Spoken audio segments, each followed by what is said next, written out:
ஆண்டவராகிய இயேசு கிறிஸ்துவின் ஈடு இணையற்ற நாமத்திலே உங்கள் அனைவரையும் அன்போடு வாழ்த்தி வரவேற்கிறேன்.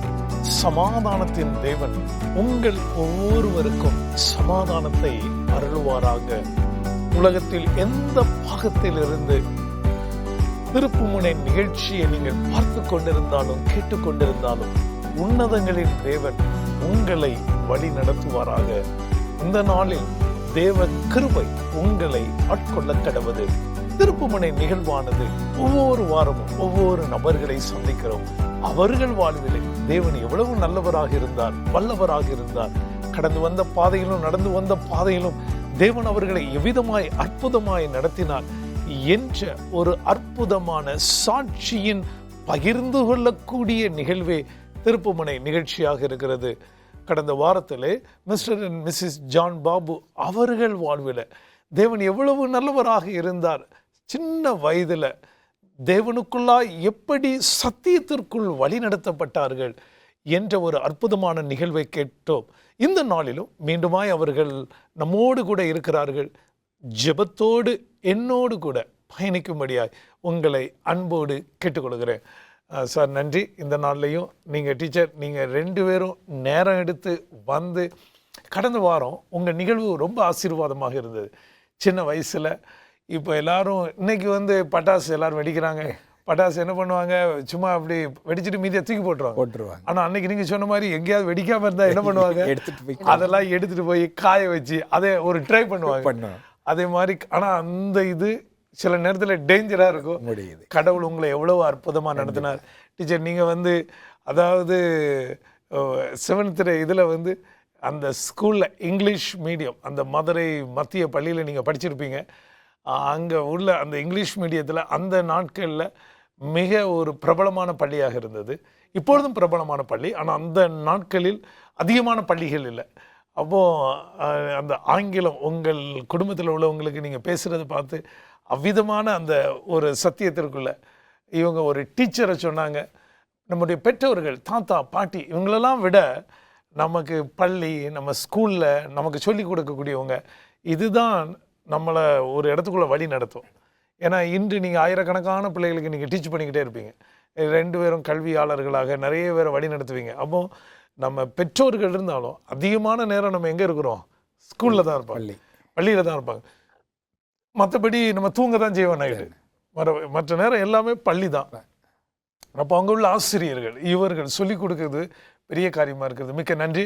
இந்த நாளில் நீங்கள் எந்த வசனத்தை சொல்ல விரும்புகிறீங்க? இந்த நாளில் யோசுவாவின் புஸ்தகம் அந்த 1வது அதிகாரம் 5வது வசனத்தில் அந்த கடைசி பகுதி என்னுடைய வாழ்க்கையில் அது ரொம்ப ஒரு முக்கியமான ஒரு பகுதி என்று நான் சொல்ல வேண்டும். ஏன்னா அந்த வசனம் என்னுடைய மனதில் ஆழமாக பதிந்திருந்தது. அதை நான் திரும்ப திரும்ப சொன்னது நிமித்தம் நான் அந்த ஒரு பெரிய ஒரு ஆபத்திலிருந்து தப்பித்து கொண்டேன் என்றே நினைக்க வேண்டும்.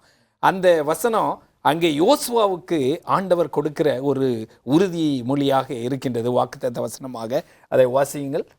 நான் உன்னை விட்டு விலகுவதும் இல்லை, உன்னை கைவிடுவதும் இல்லை. ஆமென், ஆமென். மிக அற்புதமான ஒரு வாக்குத்தத்தம் அந்த வசனம். என்னுடைய வாழ்க்கையில் நான் ஒரு 7வது வகுப்பு படித்து கொண்டிருக்கிற வேளையில் எங்களுடைய அந்த வீடு பார்த்திங்கன்னா இருபுறமும் 6 ஓடுகின்ற பகுதியாக இருக்கும். நடுவில் பள்ளி, நம்முடைய ஈடி தாமஸ் பள்ளி இருக்கும், எங்களுடைய வீடு அதில் இருக்கும். ஆகவே நாங்கள் எப்பொழுதும் அந்த ஆற்றிலே சென்று குளிப்பது எங்களுக்கு ஒரு வழக்கமான ஒன்று. மாணவர்களோடு, எங்களுடைய நண்பர்களோடு எல்லோருமாக சேர்ந்து குளிப்போம். அப்பொழுது ஒரு நாள் நான் அந்த ஆற்று பகுதியில் ஒரு ஞாயிற்றுக்கிழமையில் நாங்கள் குளித்து கொண்டிருந்தோம்.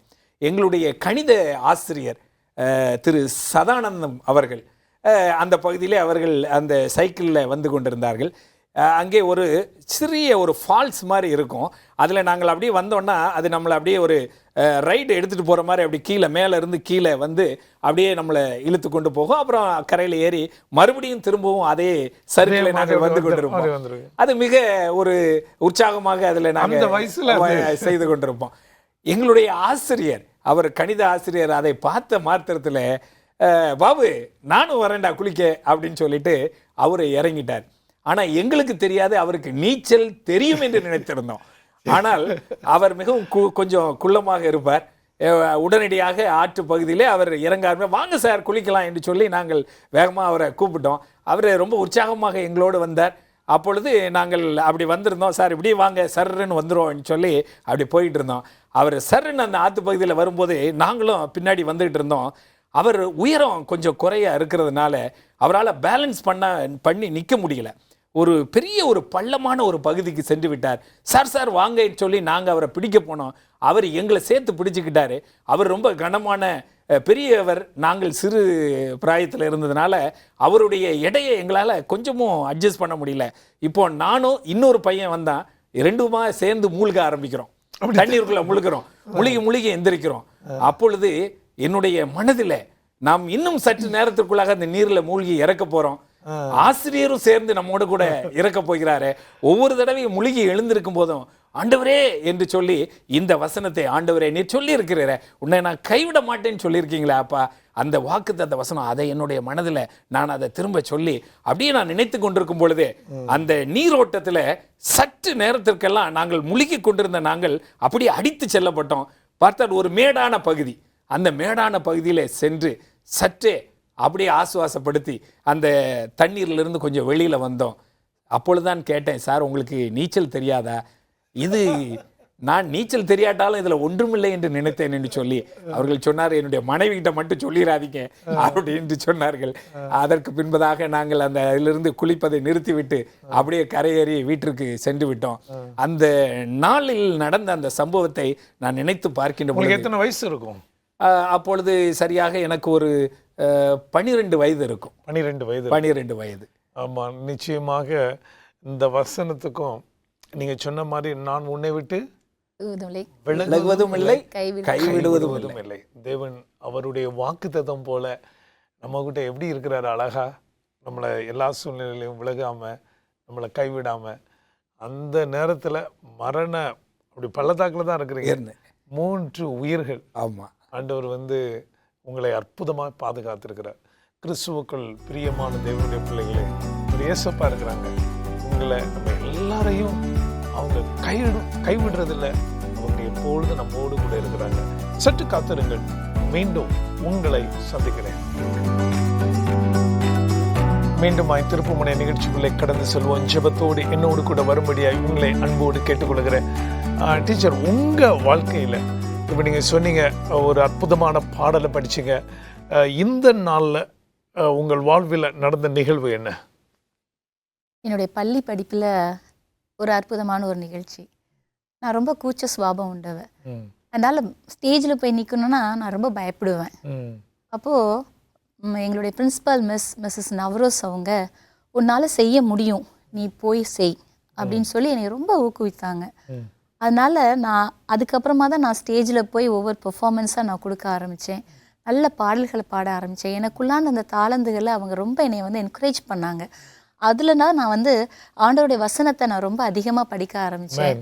அது சங்கீதம் 34 உள்ள அந்த எல்லா வசனங்களும், சிங்க குட்டிகள் பட்டினி கிடந்து தாழ்ச்சியாக இருக்கணும், கர்த்தரை தேடுவதற்குள்ள ஒரு நன்மையும் குறைவுபடாதுன்னு சொன்னது போல் நான் ஒவ்வொரு வசனங்களாக நான் என்ன செய்ய ஆரம்பித்தேன், படிக்க ஆரம்பித்தேன். நான் அது காலேஜ் டைமில் எனக்கு வரும்போது எங்கள் அம்மா என்ன பண்ணிட்டாங்க, என்னை சிஎஸ்ஐயில் சேர்க்கணும், போதும் நீ அட்வென்டிஸ்டில் படித்தது போதும், நல்லா படிச்சிட்டிங்க, நல்ல பேர் வாங்கிட்டீங்க, ஆண்டவருக்குள்ளாக இருக்கிறீங்க, எனக்கு நகை போட இஷ்டம் கிடையாது.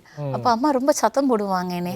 நான் சொல்ல எனக்கு அது பிடிக்காது அப்படின்னு. அப்போ அட்வென்டிஸ்ட் சர்ச்சில் நகை போட மாட்டாங்களா? போட மாட்டாங்க. நானும் எனக்கு அது விருப்பமே கிடையாது. எனக்கு அம்மா என்னை வற்புறுத்துவாங்க. பக்கத்தில் இருந்த ஒரு டீச்சரை வச்சு என்னை கடைக்கு தெரியாமல் கூட்டிகிட்டு போய் எனக்கு காது குத்திட்டாங்க. எனக்கு அந்த மாதிரி ஒரு சம்பவங்கள்லாம் நிறைய நடந்திருக்கு. ஆனால் நான் பிடிவாதமாக இல்லை, நான் அட்வென்டிஸ்ட் சர்ச்சுக்கு தான் நான் போவேன் அப்படின்னு ரொம்ப உறுதியாக இருந்தேன். அப்போ நான் எனக்கு காலேஜோடைய ஃபைனல் இயரில் பண்ணும்போது, பிஎஸ்சி 3rd இயரில் நான் பண்ணும்போது அம்மா சொல்கிறாங்க, நீங்கள் என்னுடைய சிஎஸ்ஐ இதில் நீங்கள் கண்டிப்பாக கன்ஃபர்மேஷன் எடுக்கணும் அப்படின்னு சொல்லிட்டு. நான் சொன்னேன், மம்மி நான் அப்படிலாம் எடுக்க மாட்டேன், நான் அட்வென்டிஸ்டில் தான் நான் இருப்பேன், எனக்கு அதுதான் பிடிச்சிருக்கு, நான் என்னால் வேறு ஒரு சபைக்கு என்னால் போக முடியாது, என் மனசு அதில் போகலை, எனக்கு ஆண்டோடைய சத்தியம் இதுதான்ங்கிற உண்மையான சத்தியம் இதுதான் எனக்கு தெரிஞ்சிருக்கும் போது நான் எப்படி அதுக்கு போவேன் அப்படின்னு. இல்லை நீ கண்டிப்பாக செய்யணும் அப்படின்னு சொன்னாங்க. அன்றைக்கி ஒரு பெரிய மிராக்கிள் என்னென்னா, என்றைக்குமே வராத காய்ச்சல் அன்றைக்கி எனக்கு வந்தது, பயங்கர ஃபீவர். சரி நாங்கள் போயிட்டு பார்த்தா ஆடிட்டோரியமே எல்லாமே ரொம்ப அமைதியாக இருக்குது, எனக்கு அந்த திராட்சை ரசம் கொடுக்குறாங்க. அது அந்த தொண்டையில் இப்படி கொஞ்சம் போனோடனே எனக்கு இருமல் வர ஆரம்பிச்சிருச்சு. பயங்கரமாக இரும ஆரம்பிச்சுட்டு அந்த காங்கிரிகேஷனில் என்னுடைய இருமல் சத்தம் தான் அங்கே பயங்கரமாக கேட்குது. ஃபீவர் பயங்கரமாக இருக்குது. நான் ஆண்டவர்கிட்ட ஒப்பு கொடுத்தேன், ஆண்டவரே இது என்ன நோக்கத்துக்காக நீங்கள் வந்து இந்த இடத்துல எனக்கு இப்படி ஒரு காரியத்தை செஞ்சுருக்கிறீங்க அப்படின்னு சொல்லி கேட்கும்போது எங்கள் அம்மாவுக்குமே அது புரியலை.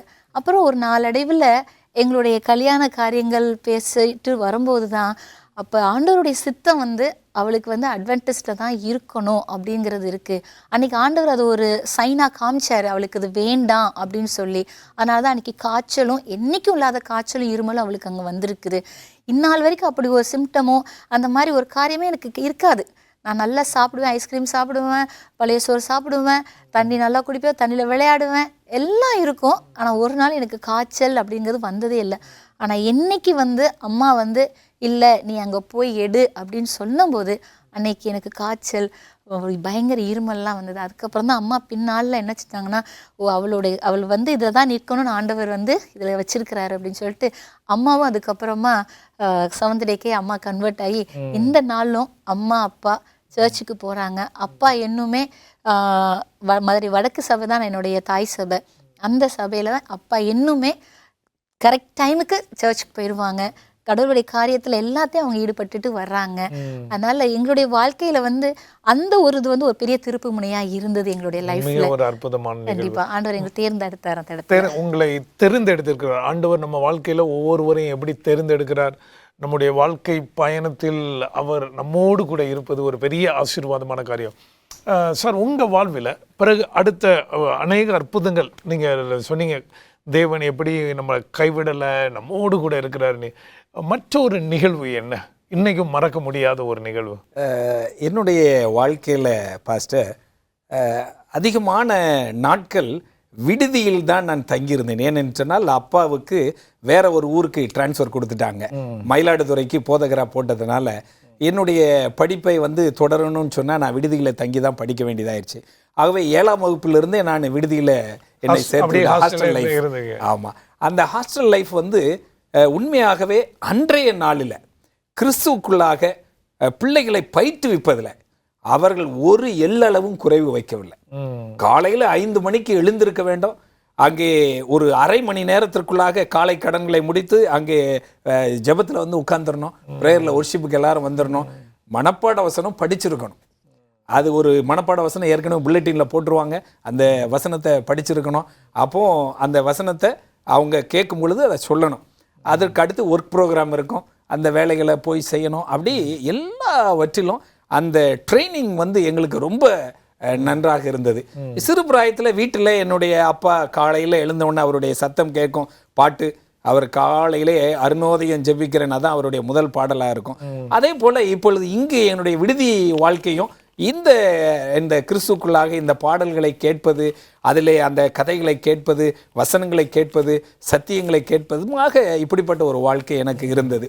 இருப்பினும் சில நண்பர்கள் இவர்கள் எல்லோரும் சேர்ந்து நாங்கள் ஆங்காங்கே சென்றாலும் இந்த விடுதி வாழ்க்கை என்பது நிறைய காரியங்களை நாங்கள் கற்றுக்கொள்ள முடிந்தது. அதாவது எப்படி நாம் நம்மை பொறுப்போடு நாம் வைத்துக்கொள்வது, அந்த பொறுப்புணர்வை நாங்கள் பெற்றுக்கொண்டோம். எங்களுடைய துணிகளை துவைத்து எடுத்து வைப்பது, எங்களுடைய ஜாமான்களை பத்திரமாக வைப்பது, இப்படிப்பட்ட காரியங்களெல்லாம் படித்து கொண்டோம்.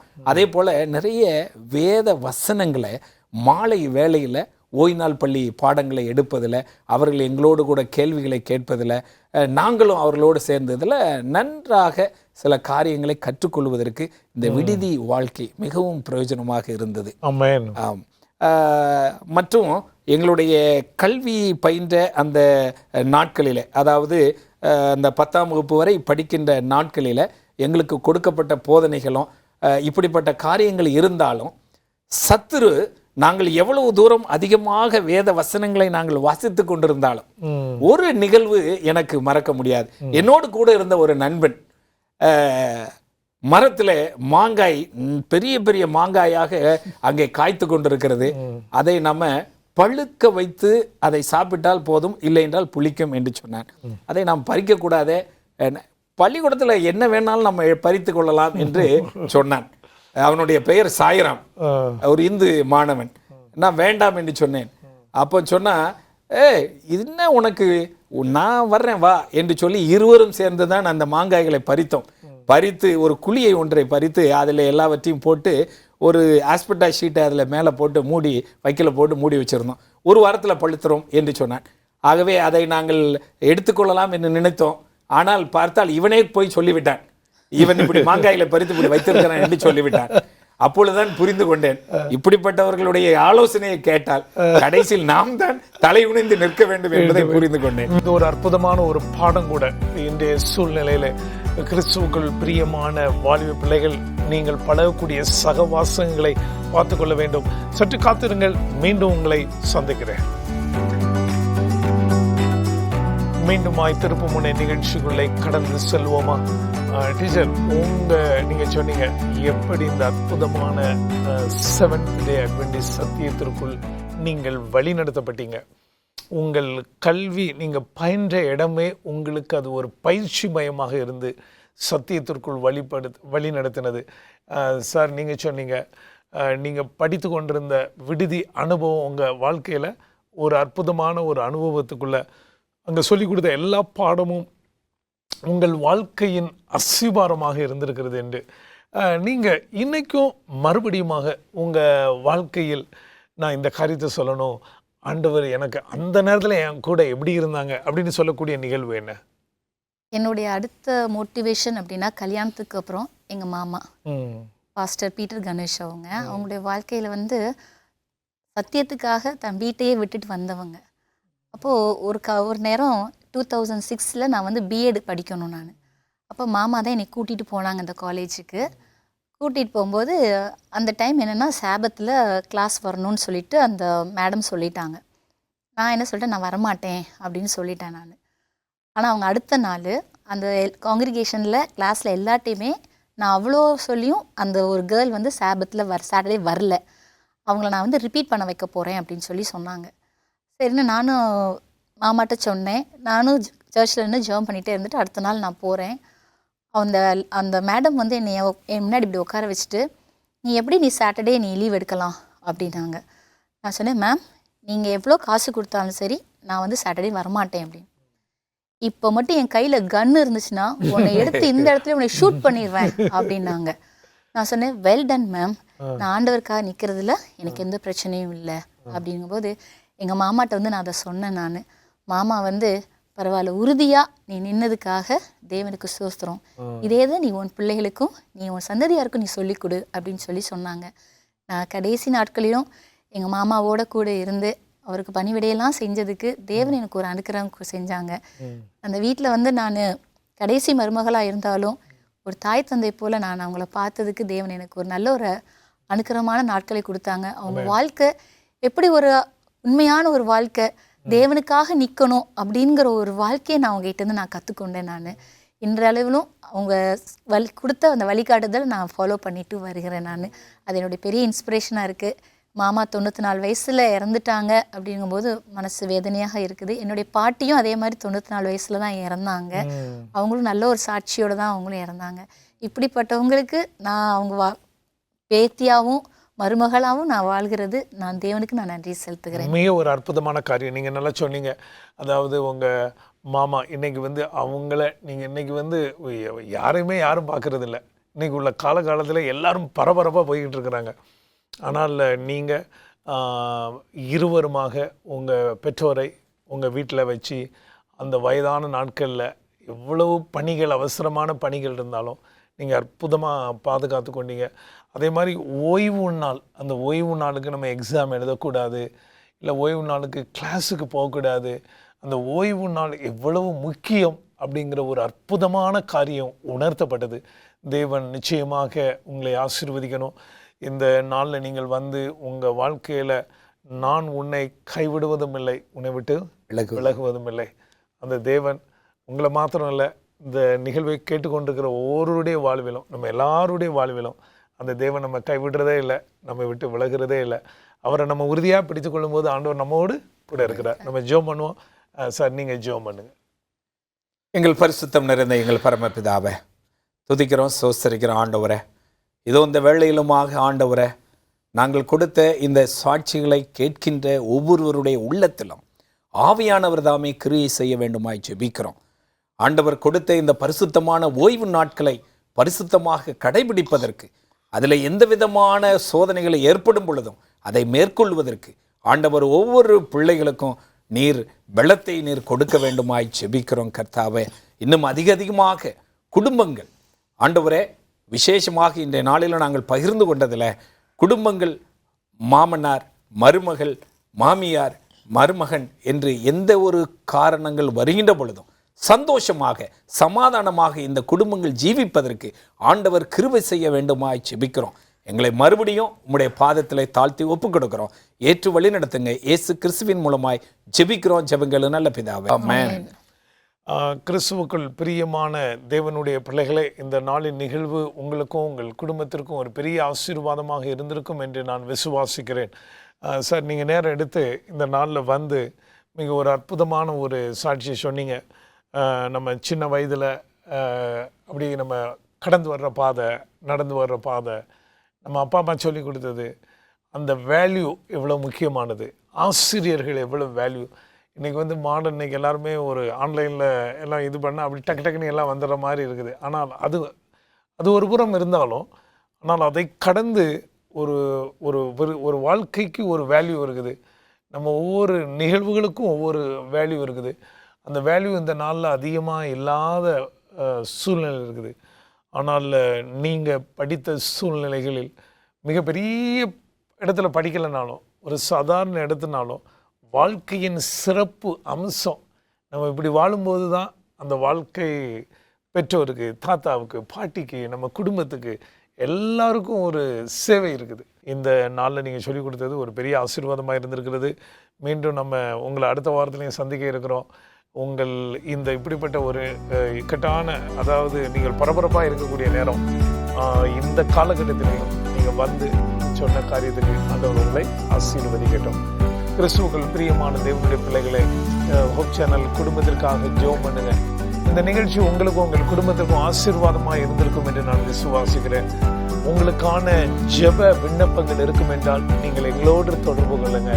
வரக்கூடிய வாட்ஸ்அப் நம்பரு, ஃபோன் நம்பரில் நீங்கள் எங்களோடு தொடர்பு கொள்ளலாம். உங்களுக்காக ஜெபிக்கும்படியாக ஜெப வீரர்கள் காத்து கொண்டிருக்கிறாங்க. மற்றுமாய் உங்களுக்கான இலவசமான புத்தகங்கள் வேண்டும் என்றால் நீங்கள் எங்களோடு தொடர்பு கொள்ளும்படியாக உங்களை அன்போடு கேட்டுக்கொள்ளுகிறோம். ஹோப் சேனல் குடும்பத்திற்காக ஜெபம் பண்ணுங்க. இயேசு சீக்கிரம் வரப்போகிறார். அவரை சந்திக்க ஆயத்தப்பட வேண்டும். மாரநாதா.